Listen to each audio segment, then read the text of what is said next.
ఇలాంటి వ్యక్తులు రాజకీయ పార్టీలు నడపడం కూడా ప్రమాదం సొసైటీకి.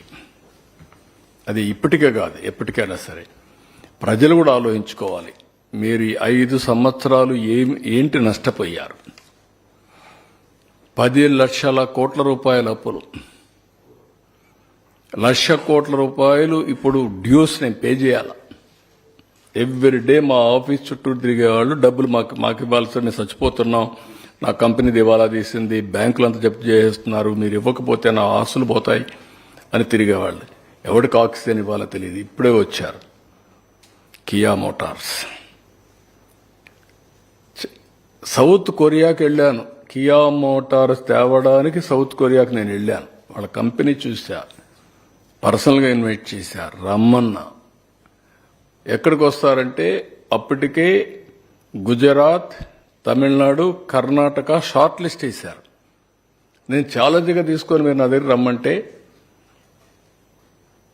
ఓకే మీరంటే నమ్మకం ఉంది కానీ అంటే మా సెక్రటరీలు అదే పని పెట్టాను. మా సెక్రటరీలు ముందుగా చైనాకి పోయి వచ్చారు, ఇదే సౌత్ కొరియా పోయి వచ్చారు, మళ్ళీ నేను పోయాను. వచ్చారు, మేము బెంగళూరు దగ్గర అయితే వస్తామన్నారు. ఓకే మీరు రండి ఇస్తా అన్నా. మీరు రమాందర్ నీళ్ళు ఎక్కడ అన్నారు. ఒక సవాలుగా చెప్పా, 8 నెలలు నాకు టైం ఇవ్వండి, గొల్లపల్లి రిజర్వాయర్ పూర్తి చేస్తా, ఆ నమ్మకం వస్తే నువ్వు ప్రాజెక్ట్ పెట్టమన్నా. గొల్లపల్లి రిజర్వాయర్ పూర్తి చేశా. అప్పుడు అన్నారు ఓకే మీరు అన్నారు బాగానే ఉంది కానీ ఎన్ని రోజులు ల్యాండ్ ఇస్తారని. ల్యాండ్ ఇచ్చా, కొన్ని కండిషన్స్ పెట్టారు లెవెలింగ్ చేయమని, ఎల్ఎన్టీ చెప్పి లెవెలింగ్ చేయించా. ఆ ప్రాజెక్టు పూర్తి చేసింది 3 ఏళ్లలో ప్రాజెక్ట్ పూర్తి చేసి ట్రయల్ ప్రొడక్షన్ తీసుకొచ్చాం. ఈరోజు 4,31,000 వెహికల్స్ని ప్రొడ్యూస్ చేశారు ఈ సెంటర్ నుంచి. వాళ్లకు మనం ఇవ్వాల్సిన ఇన్సెంటివ్స్ 1,700 కోట్లు ఇవ్వకుండా ఎగ్గొట్టారు. Can you imagine? ఎవడన్నా వస్తాడండి? Is it governance? ఒక ప్రెస్టీజియస్ కమిటీ, ఒక కార్ ఫ్యాక్టరీ వస్తే అసెంబ్లీలో ఏం చెప్పారు? రాజశేఖర్ ఆత్మ చెప్పింది కాబట్టి వాళ్ళు వచ్చారని చెప్పారు. You remember? ఎంత ఫన్నీగా బిహేవ్ చేసి కడాన వాళ్ళకి ఇవ్వాల్సిన డబ్బులు 1,700 కోట్లు ఇవ్వకపోతే ఏం చేయాలి మేమని అడిగే పరిస్థితికి వచ్చారు. ఇలాంటివి కోకొల్లలు. కంపెనీలు కొలాప్స్ అయ్యే పరిస్థితి వచ్చాయి, ఆస్తులు చెప్తే అయ్యే పరిస్థితి వచ్చాయి ఈ గవర్నమెంట్ నమ్ముకొని పనిచేసిన వాళ్ళు. ఇప్పుడు same thing we are facing today. అయినా కూడా ఏమాత్రం కూడా కాన్ఫిడెన్స్ పోకుండా, మీరు ఒక ఎగ్జాంపుల్ పంచాయతీరాజ్ 990 కోట్ల రూపాయలు, అంతకంటే ముందు 2,200 కోట్ల రూపాయలు పంచాయతీల నుంచి పవర్ కట్టడానికి దాన్ని దీన్ని డైవర్ట్ చేశారు. 990 కోట్లు ఎక్కడ డైవర్ట్ చేశారు కూడా చెప్పకుండా డైవర్ట్ చేశారు. ఫైనాన్స్ కమిషన్ డబ్బులు మేము ఇవ్వని గవర్నమెంట్ ఆఫ్ ఇండియా అడ్డం పెట్టారు.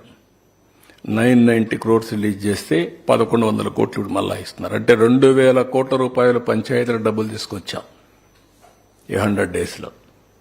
ఇలాంటివి అనేక డిపార్ట్మెంట్లలో వీళ్ళు డబ్బులు తీసుకొని డైవర్ట్ చేస్తే, నేను ఢిల్లీకి వెళ్తే నేను ఒక లిస్ట్ ఇస్తే వాళ్ళు కౌంటర్ ఒక లిస్ట్ ఇస్తున్నారు.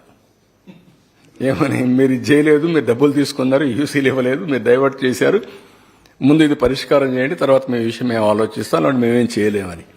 మళ్ళా వాళ్ళు ఇచ్చిన లవ్ లెటర్ తీసుకొని ఇక్కడికి వచ్చి దాని మీద మళ్ళా ఏం చేయాలని ప్రయత్నం చేస్తున్నా. Can you imagine? Warning letter అంటారా, హెచ్చరిక అంటారా, మీ రాష్ట్రం యొక్క బ్రాండ్ అంటారా? మీకు ఇవన్నీ విషయాలు మీరేంటంటే మీకు చిన్న విషయాలుగా కనపడొస్తాయి. This is where Andhra Pradesh brand is totally destroyed. ఒక్కడు లేడయ్యా ఢిల్లీ సెక్రటరియట్లో ఆంధ్ర నుంచి. ఒకప్పుడు Andhra officers are the best officers, hot cake central గవర్నమెంట్లో అబ్జర్వ్ చేసుకోవడానికి. ఇప్పుడు ఆంధ్ర ఆఫీసర్స్ అన్టచబుల్స్, వీళ్ళు యూస్లెస్ ఫెలోస్, కరప్ట్ ఫెలోస్, వీళ్ళు పనికిరానోళ్ళు. Can you imagine? What is the mistake? ఒక వ్యక్తి వల్ల ఎకో సిస్టమ్ మొత్తం కొలాప్స్ అయిపోయింది. నిన్న ప్రధానమంత్రి గారిని అడుక్కున్న ఒక ఆఫీసర్ గురించి, ఎందుకు మా వాళ్ళు ఎవరు లేరని అంటే, మీ వాళ్ళు లేకపోతే మేమేం చేసింది అంటారు. అంటే ఆ క్రెడిబిలిటీ పోగొట్టేశారు, మొత్తం వ్యవస్థని భ్రష్టు పట్టించేశారు. చెప్పి ఇప్పుడు ఉండే ఆఫీసర్స్ మా వాళ్ళు కూడా ఇవ్వండి, డ్యూ షేర్ ఇవ్వాలి, మేము కూడా డ్యూ రిప్రజెంటేషన్ మాకు రావాలంటే నేను వర్కౌట్ చేస్తా అన్నారు. ఆ విధంగా మళ్ళా ఆఫీసర్స్ కూడా కేంద్రంలో లైమ్ లైట్లో పెట్టే పరిస్థితికి వస్తున్నాం. కేంద్రంలో మన ఆఫీసర్స్ లేకపోతే ఎంత నమోషో మనం గుర్తుపెట్టుకోవాల్సిన అవసరం ఉంది. అన్ని రాష్ట్రాలుండి ఒక ఆంధ్రప్రదేశ్ లేదంటే వాట్ ఇట్ ఇండికేట్స్.